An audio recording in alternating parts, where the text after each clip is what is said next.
Today on our show, The directors of the young Han Solo movie get frozen in carbonite and taken away by Boba Fett to a galaxy where they're no longer directing the Han Solo movie. It's a long way of saying that the Han Solo directors got fired. holy shit. We're going to dive deep into this latest dire development in the Star Wars saga today on Fat Man on Batman. Holy shit. Who's that in Poison Ivy's garden? It's Kevin Smith and Marc Two Fat Men on Batman.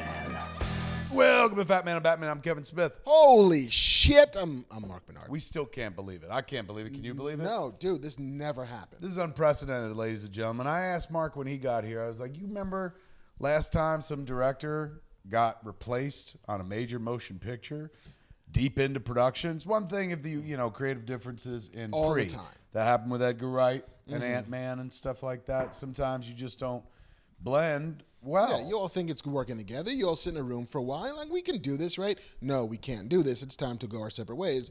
But there's literally never hundreds of millions of dollars already put into motion to make that happen. They're to halfway then through decide. shooting. Yeah. When they announced this story today, I was like, well, thank God they didn't start shooting because I'm a stoner and I forgot. And also, I live a life and I have a wife busy and a guy. child and other things. But I forgot that they started shooting this motion picture already. Showed us that fucking red cup, in the called production, red cup on the slate or some such shit. Everyone seemed like having a good time. There's a picture, everyone in the cockpit, everyone smiling, fucking laughing. Motherfucking, we're making Glover. Star Wars. Motherfucking, here's Han Solo. Motherfucking, Here's Lando everybody in the Calrissian. fucking cockpit, Motherfucking just Chewie's chilling. behind us. Motherfucker, we're gonna make $1 billion. And then we wake up today, and they fucking pull the rug out from under these dudes. What are their names? Lord and Miller? Phil Lord and Christopher Miller. These dudes are geniuses. I don't know them at all. Never met them and shit. And I know those 21 Jump Street movies are funny. But that Lego movie, these dudes get a pass for life. That Lego movie is one of the greatest It's things magic. ever made by a human being. But Amazing. Yeah, the 21, like, these are the guys who somehow bomb into a product that you didn't think you wanted, and deliver you something that you can't live without. I would agree with that. All three of the movies that have, I Yeah. guess combined, made over $1 billion.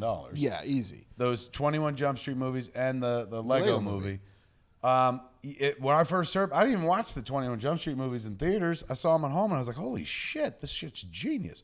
And then Lego movie, when I first heard about it, I was like, you're out of your fucking mind. why Are do I you need out of this? your mind? Why do I want this? And then I wanted more of it. And I know their names are on the Batman Lego movie. But I don't know how much that had to do with that. But these dudes could do no wrong in my book. And they also directed and executive produced with Will Forte, Last Man on Earth on Fox, which, if you've never very seen, spread out. It's very funny show. The Brilliant. pilot, they directed the pilot. It is one of the best comedy pilots I've ever seen, because comedy takes a long while to get out of the gate. It's iteration. It's figuring it out. It's doing it over and over to find your street, to find your stride. That pilot is great. It's the first thing you've ever seen from it. These guys are really good at the things that they do. These dudes are legit. Yeah. When I asked him, I was like, can you think of any directors? He couldn't think of one. I thought of two. Island of Dr. Moreau director. Remember, he got fired into the shooting, and then he hung around on the island watching them shoot and stuff. Just in the makeup as like a lion person. He kind of like, I don't know if I remember correctly. But anyway, they parted ways. And then when they were making Duplex over at Miramax way back in the day, Greg Mottola, who went on to direct Superbad, amongst other things, he was the director of Duplex, and I think Ben Stiller was like, pa-ting. And then they brought in Danny DeVito to finish the movie. Right. So this is just a long way of saying, and I'm sure there have been more, but it happening in the middle of a fucking production on one of the highest profile films that Disney will make this year. Yeah, I mean, it happens in The pre-production. next Star Wars movie after the next Star Wars movie. Happens in pre all the time, happens in post occasionally, as we just saw with Zack Snyder and Joss Whedon.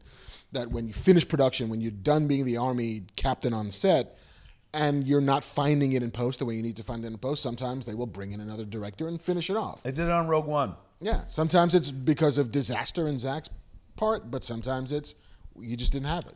Gareth Edwards was director of Rogue One, and very famously now they brought in Tony Gilroy to direct some sequences. This isn't even that. No. Because Gilroy got to retain his title as director, and nobody said, you're fired. This is literally those dudes got shit canned. Yes. Fired. And the nearest we could figure based on the Hollywood Reporter article is that, and let's, before we, dive deeper, we sucked on the dick of those two dudes deservingly. Let's suck on Kathy Kennedy's dick, which sounds weirder than I meant it. Well, The most successful producer in the business, bar none. I think she's the highest grossing producer, like even over Jerry Bruckheimer and shit like that.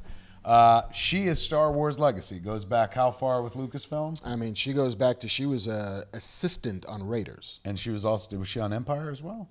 I think she might have been. Yeah, like once she joins Amblin and when she gets in that thing, she meets Frank Marshall on the set of Raiders. They wind up getting married. They wind up getting married, but she's absolutely in that swirl for a long time. And look back at her long track record of films. Like, she's no dummy. This wasn't a fucking flighty decision. She's fucking a brilliant woman who knows how to make a major motion picture. Not the kind of motion pictures I make, but like this fucker cost $200 million and it's got Han Solo in it. So she knows what she's doing. The other player in this passion play would be Lawrence Kasdan. I know.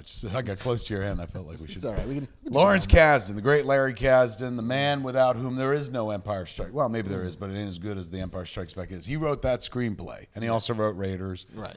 He was George Lucas and Steven Spielberg's go-to guy for writing back in the day. He went on to become a famous director in his own right. Did Body Heat, did The Big Chill, Did Silverado, Silverado. Grand Canyon. Silverado is a fucking Love it. awesome movie. Love it. One of the greatest westerns ever made. Yeah, I mean, I think we had at some point talked about there's a thing that exists online called the Raiders Story Conference. Yes. Which is just like it's a typewritten transcript of the 2 or 3 times that George Lucas, Steven Spielberg, and Lawrence Kasdan are in a room breaking the story for Raiders, and just watching it be shaped from. Wouldn't it be great if we did like a serial about a guy who's maybe a spy, maybe a treasure hunter, I don't know, who goes after something? What should he go after? Like literally, it's let's invent Raiders of the Lost Ark, and you can read them do it. Wow. Larry Kasdan is the other dude in that room. Larry Kasdan is Hollywood royalty. Lucasfilm, a legacy. So he is also impunable. Yeah, sure, we can do that. Impenetrable. We'll do impenetrable. No, you can fucking Bulletproof. penetrate that guy. You can take him down with a kryptonite bullet, just like Superman. None of them. All of their reputations you cannot impugn. Fuck, is it impunable? I don't. Impuni- Fuck it. We made a word. Impunable. These people. Unimpeachable. Unimpeachable. All 3 of these parties involved in the story, as we understand it from the Hollywood Reporter. Mind you, he's talking, 2 dudes talking about it. Don't know any more than you. We just read it online. We don't even have like fucking, what'd you hear from friends? I don't have any friends that high. So, Yeah. all 3 parties, Right. Kathy Kennedy, Larry Kasdan, and Larry's son, the Jake. Lego Boys. But Larry's son Jake Kasdan, co-wrote it with him. No, not Jake. Jake is the director. John, I think, is the... You sure? Yeah, look it up. Oh. Unless John is short for Jake. It could be. Well, Jake goes by Jake Kasdan. Right. This guy was not Jake Kasdan, if I sure? remember correctly. Are you Everyone's positive? phones are out. Check it out.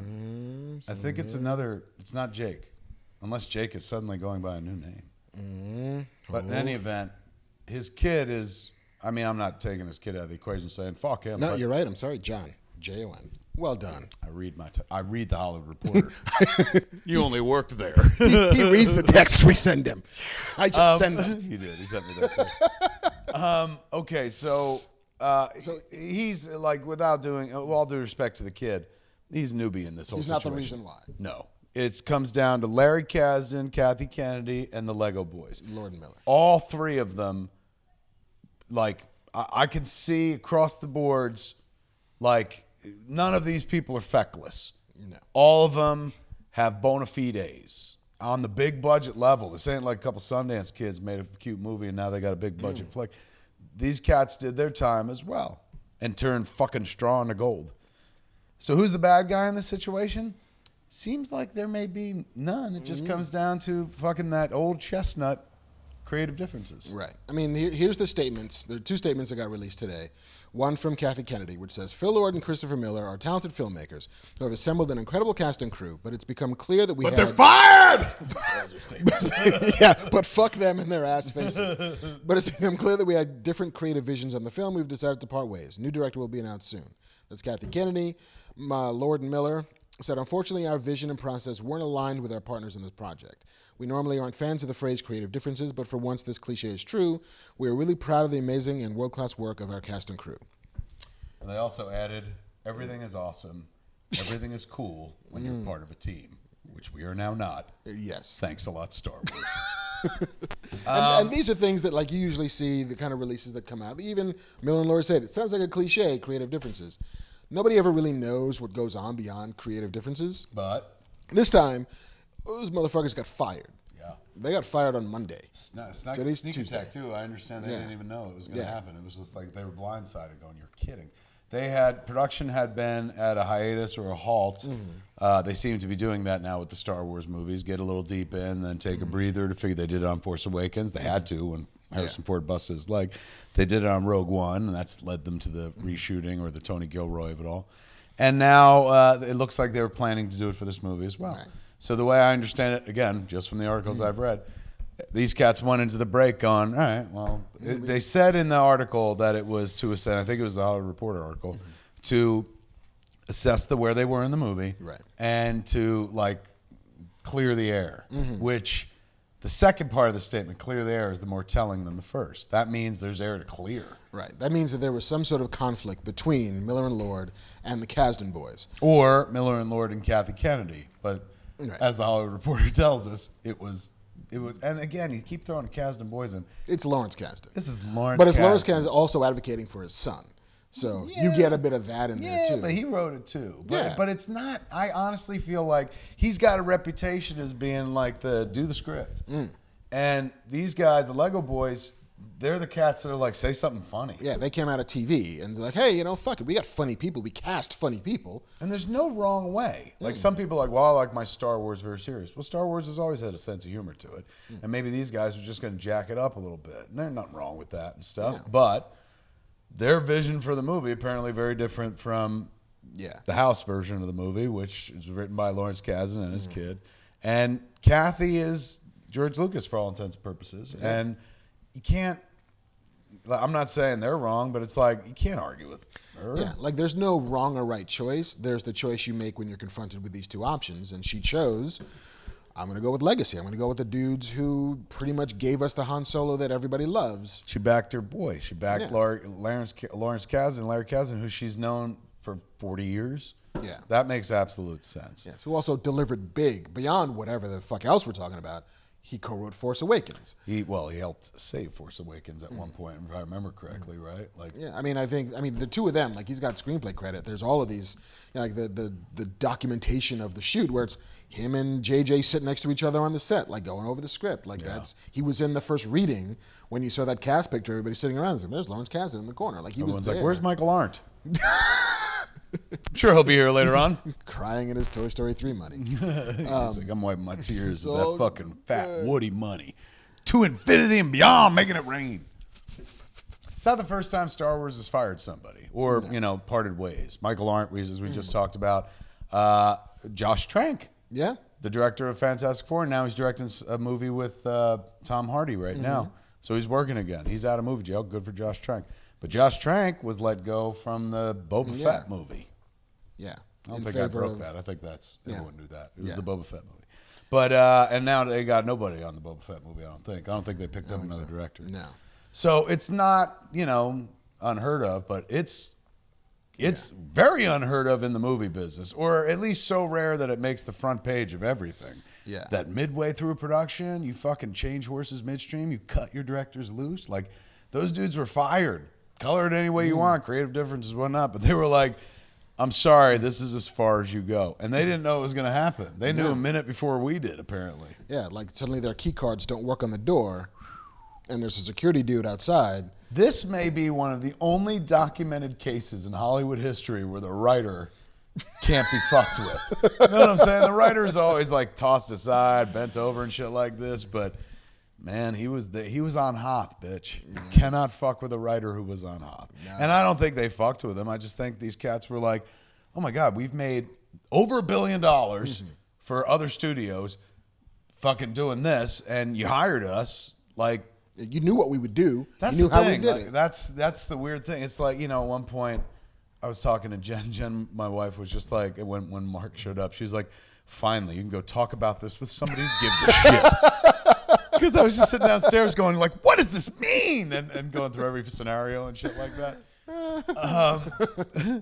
But she like she was we were talking about it, and she said like, is it really a big deal? And I was like, it's like, she goes, they should have shot. And people are like, why do we give a fuck what your wife says? Well, you'll see in a second. She said they should have shot, like, of course they got fired. They should have shot the script that the studio gave them, or blah, blah, blah. And I said, yeah, but that's like hiring John Woo to make your movie. And then you're like, why are all these birds and bullets here? Like, why would you hire those guys who, you look at their whole track record, it's not like, oh, we directed Clean and Sober with Michael Keaton in the midst of all these funny movies. They make funny movies and warm, like incredibly family friendly, and also like inspiring movies. That Lego movies, brilliance. But Yeah. they don't do fucking serious. And granted, young Han Solo's not going to be serious, but I'm sure there'll be some levity to it. But like we were before the show started, I was like, I bet you those dudes got fired because they were like, for this scene, we want to score it with the Miko theme from Star Wars. And Kathy Kennedy was like, fuck this. You're We're fired. done. Fucking done. It's a shame. This is a real shame because I would have liked to have seen their version of the movie. They fucking cast it. I mean, let's be honest. Yeah, Kathy cast it. Kathy cast. It's a group casting effort. But a lot of those cats probably jumped into that movie because they're like, oh, I like Chris and Tim. I want to work with those cats. There's a very legitimate world in which people were way more excited for a young Han Solo movie because those guys were doing it. Yeah. In the same way that I would agree. Look, I'll see all these movies. I'm in the bag. But because those dudes were involved, I was like, suddenly wow. was, oh shit, this is going to be a thing. Like, this is going to have some juice. It was very much the Edgar Wright is making Ant-Man. Yeah. Like, That's interesting. I didn't give a shit about Ant-Man before. That dude on Ant-Man, okay, I'm curious to say the least. And as you can see, like with Ant-Man, it all worked out. It Like did. Edgar got to go make Baby Driver instead, which everyone looks forward to. And, fucking Peyton Reed. It's Peyton about to Reed? shoot, at Ant-Man and the Wasp. And Ant-Man is a wonderful movie. So this doesn't mean disaster. Some people online are like, this movie's fucked. That's what they said about Rogue One. And Rogue One had one of the greatest fucking 1 minutes of cinema storytelling of all time, let alone in a Star Wars movie. And that came out of the reshoots. Yeah. Wasn't even part of the original plan. So they got enough money. If you throw enough money at this problem, it's fucking fixed. And who knows what... It's not like... Problem would be like, oh, fuck, it's broken. They were just apparently making two different movies. Yeah. Is that what it sounds like? And now Fair? they decided to make the one movie. Yeah. Here's my question. Those boys quit or had to jump off of Flash to go do this. Did they go back to Flash? Or is Warner Brothers like, go fuck yourselves? I can't imagine like go fuck yourselves because that Lego movie They made a them lot $1 of money. billion. So do you think it's prodigal son time? Or they're like, we welcome you back. Slaughter the fatted lamb. Come, we must have a feast. I mean, That's my honestly, Bible. in the post Wonder Woman world where Yes. you want fun and bright and energy, those guys deliver that thing. Except in a young Han Solo movie, apparently. They don't want that, I guess, because it's dark and cold in space. In space, no one can hear you cry when we take all the comedy away from... it's not to say the movie's not going to be charming and adorable and funny, and so I'm sure it'll have. But apparently they were making two different movies, and now those dudes go bye-bye, which is a fucking shame because they're brilliant. But if I'm Warner Brothers right now, I'm hiring them. If I'm any other studio on the planet, I'm hiring those dudes. Don't worry about those cats; they will land on their feet. They'll be fine. Utterly fine. But now, if I'm Warner Brothers, I'm like, oh, this will fucking hurt them. Let's get them here and do this, just like it hurt us when they left us to go do Star Wars. Wow, that's fucking massive. Do you think this is one thing went through my mind? What if Donald Glover was like, oh, I'll do this because I like those guys, and then those guys go away? Does Donald Glover stick around? I mean, he has to. He signed a contract. He signed a But contract. he signed a contract with maybe those directors. There's always a way out of a contract, and there's also a version which this dude is a showrunner, this dude is a writer and a producer and director. Like, if they really want a guy who can help shepherd this thing along the way, like, he's sitting right there. What a great idea. I mean, maybe the whole thing was engineered from inside by Donald Glover. Listen, this Han Solo They didn't give me thing, Spider-Man, but I will get this whole movie. it's like, what if it's about, I don't know, Lando? And Han Solo's a guest star in the Lando movie. I know something about him in the Spider-Man movie, and I will tell you after the show. I can't share it here because I'll get fucking, I'll lose my connects. But there's something pretty awesome that I will share with you. That being said, I support that idea. That being said, as well, Larry Kasdan's right there. Larry Kasdan's He's a made some director. movies. He knows the script. He didn't like this direction the script was going in. This is the guy who fucking created the modern day Han Solo in Empire Strikes Back and stuff, not just the one in Star Wars. So, Yeah. I say tap him. I mean, and the other name they're floating around is Ron Howard, which, I mean, No, I mean Ron Howard's a great director. he's a great director. He's got a Lucasfilm Connect. He made Willow for them. Like, that's true.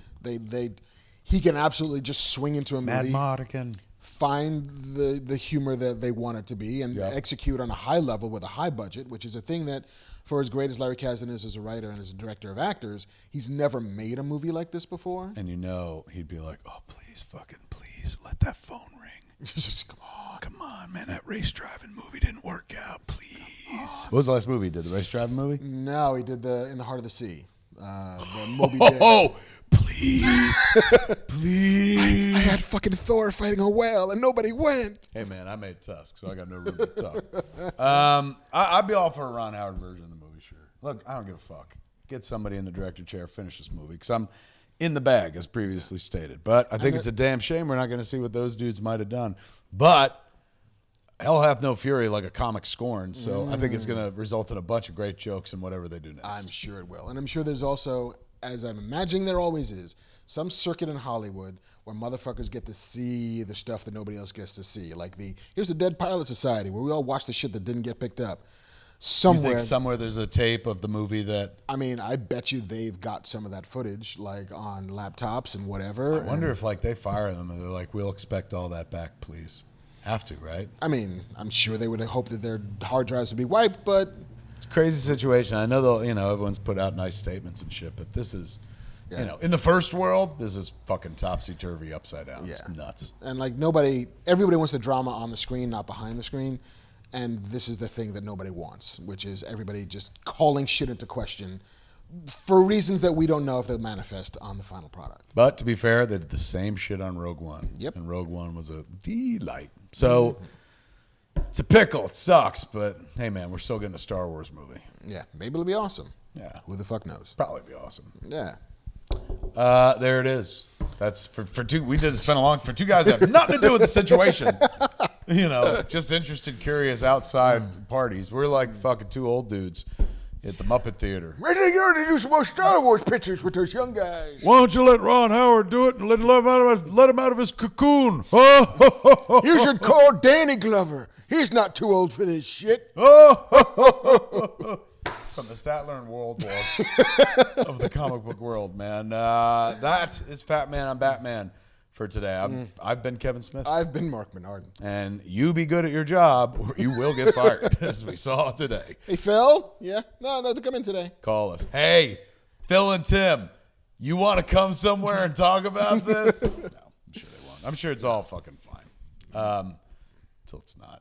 I'm sure there's going to be a story. Yes. Amazing stories.